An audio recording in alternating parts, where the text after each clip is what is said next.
There you go. Hello! This is I, the Claire. No. Hello there. I've just done a diatribe on religion. It was a diatribe. Well, no, it isn't. Anyway, I thought while I'm at it, I'll use the other camera to make, while that's uploading onto the computer, I'll use another camera to do another video on something.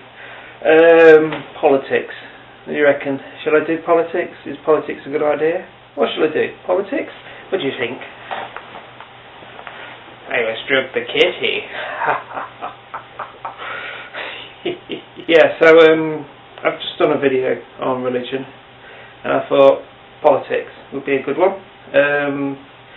It's one that I keep expounding a load of rubbish about a lot of the time, particularly about the uselessness of the British political system and how democracy doesn't work. The fact that we're not in a democracy, we're actually a constitutional monarchy, is a different matter. We shall stroke the kitty, even though kitty is not happy. Anyway, carrying on. Right.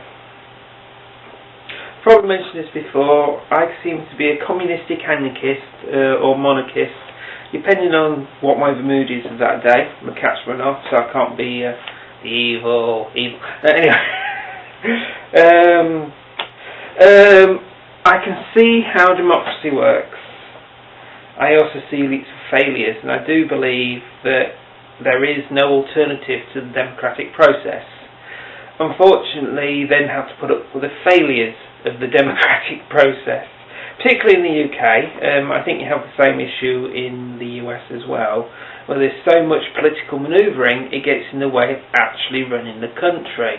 And it gets to the situation where the vocal minority has more presence on the government than the silent majority. And the vocal minority tends to dictate what they believe the government should be doing about things, and that then gets you draconian laws about everything in society. Fireworks are upsetting me dogs, ban fireworks. Not get earmuffs for your dogs. You know what I mean.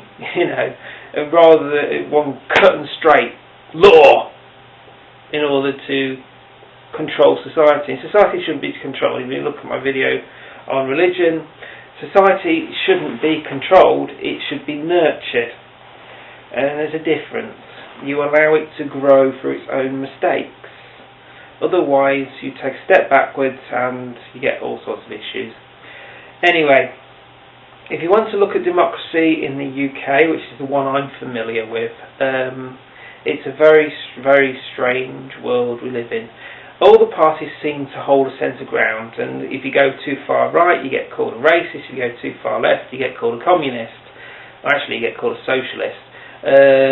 Which, in a way, the middle ground is a balance between the two, but the middle ground is out for itself and doesn't really work. Now, if you look at the way politics works in this country, it's usually first past the post, which I've got no problems with first past the post, but then you realise there's a certain thing about politics where you have safe seats, you have contested seats, you have vulnerable seats, etc, etc, etc, and you find out that at the end of the day there's only about 30,000 people, 30 to 40,000 people in the voting public that actually controls which party's in power. And then you realise that most of the people that vote are voting for, when they do vote, are voting for the parties they've got to choose from.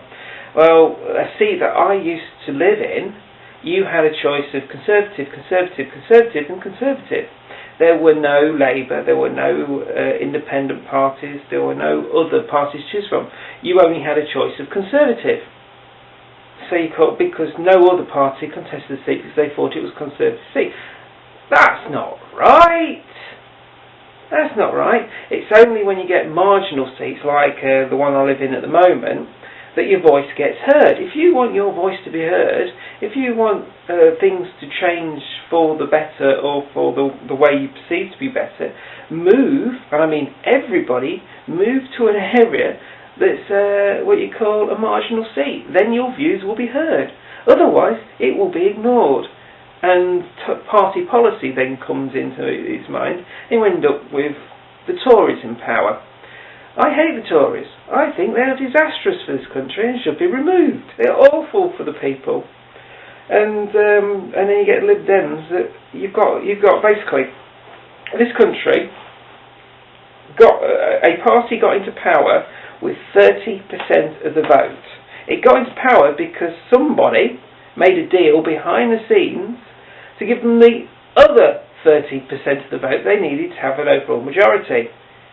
That's daft! That is daft! How dare just a small group of people decide who's in power in the country? This is supposed to be no, it's a constitutional monarchy. My mistake. But we go through a democratic process. We're no better than some of the other less politically developed countries out there that have had military juntas for the last 50 odd years and have come to some semblance of democracy. It's just as bad. You've got 2 or 3 people deciding on who's running the country. You may as well just stick with what we used to have and have a monarchy. It's daft. Anyway, if that makes sense to you, I don't know if it does. Yes, where do I stand? Firmly in the middle with myself, which is a sort of anarchic, socialist, communistic monarchy, which I quite like the sound of. Not practical. You can't have communism unless resources and facilities are there for everybody, so everybody can make their own way, which can't happen because we've got restricted resources, restricted funds, etc., etc., etc. So a communistic society will never, ever, ever work. An anarchic society, because everybody's selfish and really, really, when it comes down to it, are out for their own gain, even when they're trying to be unselfish. An anarchic society works on everybody being in harmony with each other without conflict, which will never ever work because of human instincts. The same with communism will never ever work because of human instincts. So they're out the window already. What you got left? You've got some kind of autocracy, maybe a plutocracy. You've got a meritocracy, which I quite like the idea of, which is you achieve power for actually being good at things.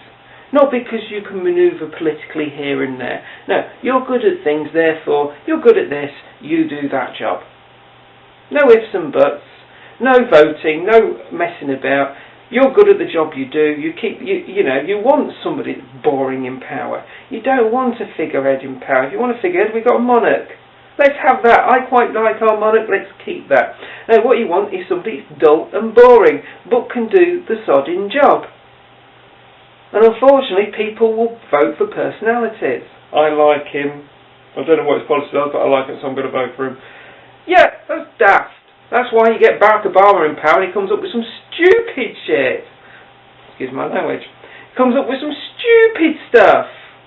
You know, George Bush may have been an idiot, but he had some good ideas in there. But he was an idiot, so nobody liked him, and he ended up being, you know, the way he is. And we got some other idiot in power in America, most powerful country on the planet, and we've got an idiot in charge. Just as bad as the last one. In fact, worse in some ways. Because he contradicts some of the policies I think they should be pursuing. But that's my own personal opinion, and it's of a country that's not even within my purview, as they say. Anyway, that's politics for you. I've had a rant, sorry. You can have that. Deal with that. Ask me questions later.